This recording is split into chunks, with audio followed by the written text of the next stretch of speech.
किरण अरोरा, दिल्ली से। आज आपके साथ एक अनुभव और शेयर करने जा रही हूँ, जिससे एक अंतर मन को बड़ी संतुष्टि सी मिलती है, खुशी मिलती है। और जब आप लोगों से बात करती हूँ तो और अच्छा लगता है कि हाँ, कोई अपना है, कोई बाबा, मतलब आप लोगों में बाबा का वास है। और जब हम कोई बात बाबा की करते हैं तो ये ज़रूरी है कि उसी को हमारी बात अच्छी लगेगी जो बाबा को मानता है, जो बाबा को जानता है, जो बाबा से अथाह प्रेम करता है, उसी को उनकी बातें सुनने का आनंद आता है। अन्यथा अगर आप किसी से भी बात करेंगे जो मानता नहीं, कोई जानता नहीं, यानी नास्तिक हो या जिसको बाबा में आस्था ना हो, तो वो उतने प्रेम से और उतने दिल से इस बात को नहीं सुनेगा। लेकिन जो बाबा को मानते हैं उनको ज़रूर अच्छा लगेगा, क्योंकि वो ऐसे लोग हर टाइम बाबा की ही बात करना चाहते हैं, जो प्रेम में डूबे हुए होते हैं। और प्रेम ही एक ऐसा बाबा का दिया हुआ उपहार है हम लोगों को कि अगर प्रेम है तो फिर हर चीज़ वहाँ पर उपलब्ध हो जाती है। प्रेम के बिना तो निरस्ता है जिंदगी में, और प्रेम तो फिर प्रेम है, जैसे कृष्ण भगवान ने किया। कृष्ण भगवान का प्रेम तो आपके सामने है, और कल जन्माष्टमी भी है, तो कृष्ण की बात निकलना तो जरूरी था। कृष्ण ने राधा से प्रेम किया, लेकिन विवाह किससे हुआ? रुक्मिणी से। और लेकिन राधा से शादी नहीं हुई। उन्होंने राधा से शादी ना करके ये एक संदेश दिया कि प्रेम करना जरूरी है, उस प्रेम को विवाह के संबंध में बांधना जरूरी नहीं है। और प्रेम जरूरी नहीं है कि शादी करके ही गहरा होता है, बिना शादी के भी प्रेम गहरा होता है। लेकिन उसकी कुछ मर्यादाएं होती हैं जो जरूरी होती हैं। मर्यादाओं के बीच में रहकर आपका प्रेम एक अटूट बंधन बन जाता है, बिना बंधन के भी। और कृष्ण ने प्रेम की लीला, जो रास लीला रचाई, आप उससे सब अवगत हैं, क्योंकि आज सबके पास ज्ञान भरपूर है, ज्ञान की कमी नहीं है किसी के पास। हर कोई, क्योंकि आज का माहौल, यूट्यूब, गूगल, इसने सबको ज्ञान इतना बांट दिया है कि उसकी कोई अथा नहीं है। फिर भी हम किसी के मुख से जब बहुत प्रेम करने वाले से कुछ वाणी सुनते हैं ना, तो वो और ज्यादा अच्छी लगती है। ज्ञान, जब जितना मर्जी हमारे पास ज्ञान हो, फिर भी वो ज्ञान जब सुनते हैं तो और अच्छा लगता है। ऐसा लगता है कि अभी भी हमें कुछ नहीं आता। लेकिन ये वही लोग कर सकते हैं जिनका अहम शून्य होगा। अगर अहम शून्य नहीं है तो आपको किसी की कोई बात अच्छी नहीं लग सकती।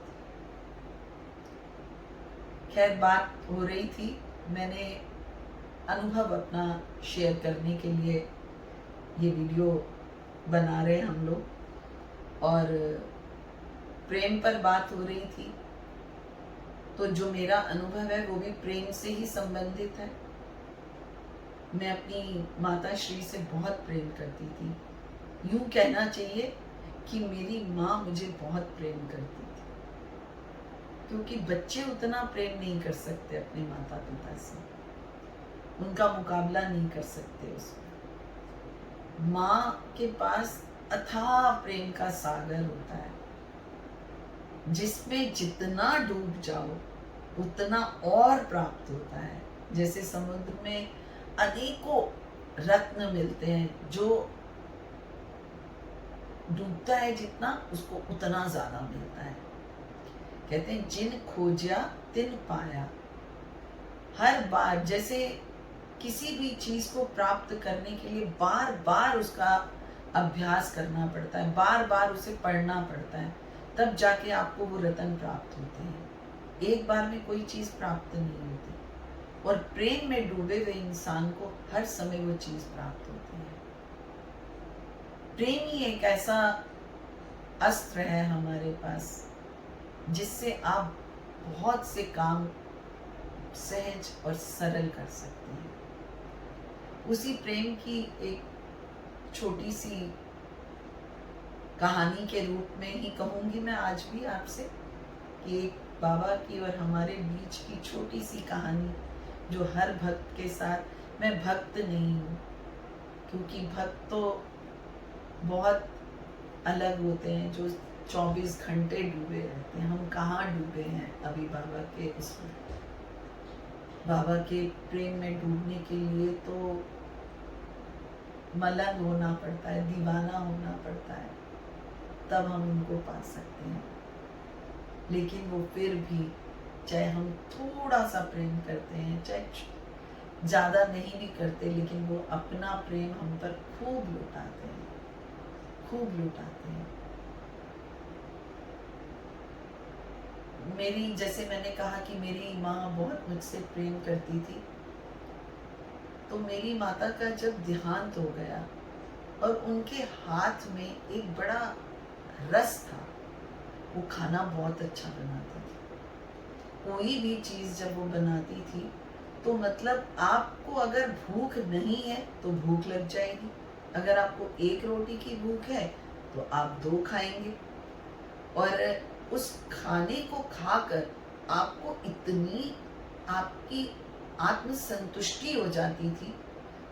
यूं तो हर माँ खाना बहुत अच्छा बनाती है, हर बच्चे के लिए उसकी माँ एक भगवान है, वैसे ही मेरी माँ भी मेरे लिए भगवान का रूप थी। जितना उन्होंने मुझे प्यार दिया, जितना मुझे लाड दिया, मुझे इस जीवन में उनके अलावा और किसी से नहीं प्राप्त हुआ। अगर हुआ है तो वो साईं से हुआ है।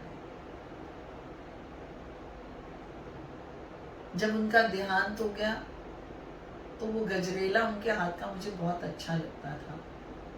स्वादिष्ट खाना खिला खिला कर हमें उन्होंने खाना स्वादिष्ट ही अच्छा लगता था।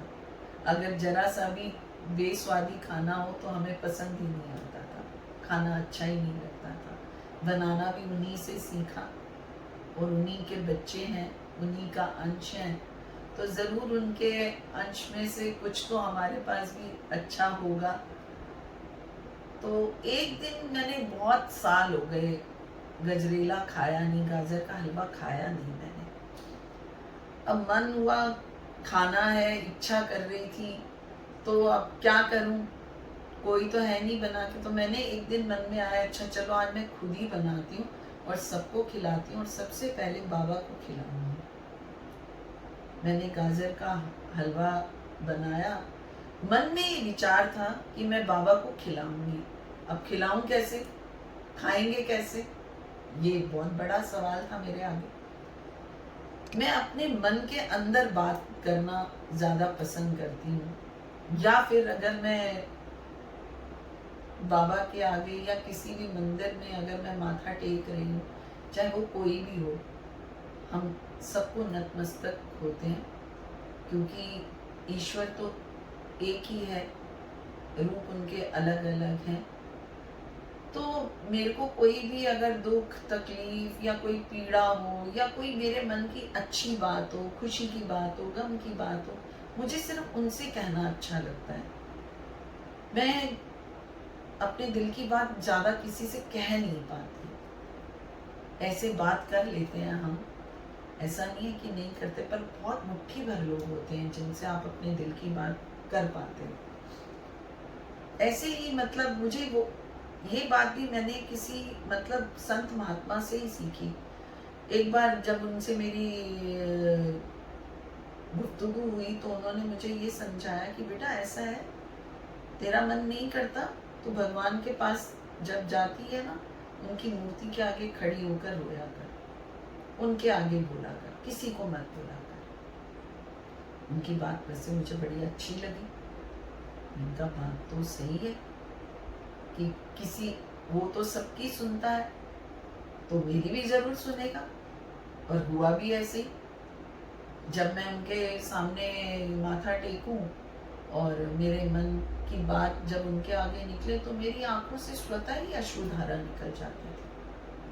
मेरा दुख जो है उनके आगे आंसुओं से निकल जाता था और थोड़ी देर के बाद मैं खुद को बहुत हल्का महसूस करती थी। तो मेरी एक आदत सी बन गई, तो वैसा ही करने लगी मैं। अब जब हलवा बन गया, बना रही थी मतलब, तो मन में यही विचार था कि बस बाबा खा लें। अब कैसे खाएंगे ये विचार नहीं आ रहा था। बना, मैं और मेरे हस्बैंड दोनों, उस टाइम हमारे पास स्कूटर था, बहुत पुरानी बात है। तो हम मंदिर, हमारा रूटीन था जाने का, और जाते थे तो डोल में मैंने हलवा भरा और इवनिंग का टाइम था, आरती थर्सडे था शायद, तो कटोरी में मैंने डाला और बाबा को भोग लगाने के लिए पंडित जी को दिया। मैं इनका भोग लगा, वो भोग लगा रहे थे और मैंने कहा काश बाबा मेरा ये हलवा खा लो। आप तो कहते हो मैं किसी रूप में भी सब में हूँ, पर कुछ भी करो, पर ये हलवा आप खा लेते तो मुझे बहुत अच्छा लगता।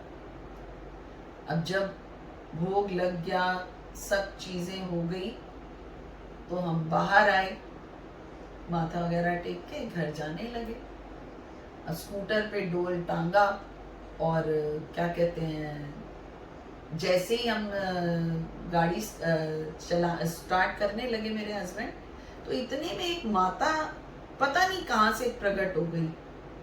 मतलब पास में रहती थी या कहाँ रहती थी मुझे नहीं मालूम। वो आई और आते ही उन्होंने बोला बेटा मुझे नहीं खिलाएगी। मैं अपने हस्बैंड को, हम सिंधी हैं, सिंधी और पंजाबी हैं हम, तो मैंने अपने हस्बैंड को बोला, मैंने कहा इनको कैसे पता लगा क्या कहते हैं कि भी इसमें हलवा है।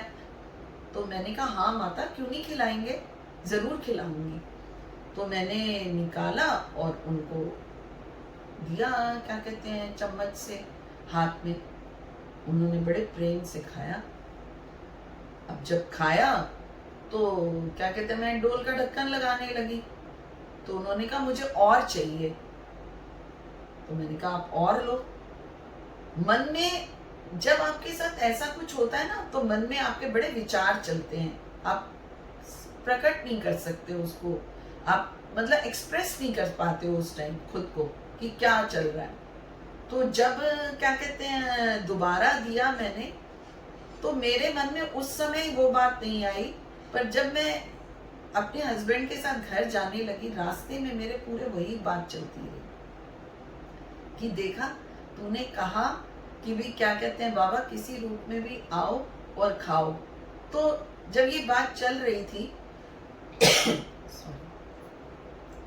तो मैंने घर पहुंचते ही अपने हस्बैंड को बोला, मैंने कहा आपने नोटिस किया उनको कैसे पता लगा कि क्या कहते हैं मेरे डोल में हलवा है।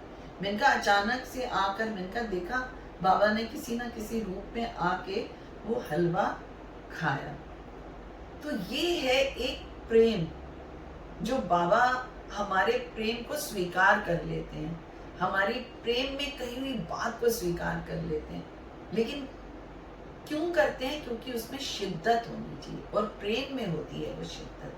प्रेम एक ऐसी ताकत है कि प्रेम से अच्छे अच्छे जो हैं, मतलब अगर आप इंसान भी देखो जितने मर्जी निष्ठुर हो, वो भी सही राह पे आ जाते हैं। तो वो तो हमारे साईं हैं।